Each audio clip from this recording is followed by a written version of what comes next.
पप्पा मला 3,000 रुपये द्या. मी उद्यापासून जिम लावणार आहोत. काय म्हणलास? 3,000 रुपये ते बी जिम साठी?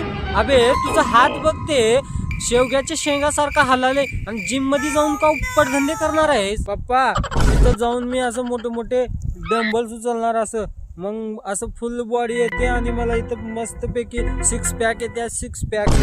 हा उद्या सकाळी तू 5 वाजता उठ आणि शेतातली 10 पोते ट्रॅक्टर मध्ये टाक. तुला 6 पॅक नाही पूर्ण फॅमिली पॅक येते. पप्पा तुम्ही फुल येड झवेच आहो. येड झवे म्हणजे येड झवेच आहो. तुम्हाला काय नॉलेजच नाही. आजकालचे पोरं जिम कडून बॉडी करतात आणि खायला प्रोटीन मुगाची डाळ हे ते खात्यात. बे पिठला आणि भाकर खात जा, त्याच्यानं फुल बॉडी येते तुला. तुम्ही येड झवे ते येड झवेच राहता. जिमची माय बहीण एकच केली तुम्ही. बापाला येडझव म्हणताच?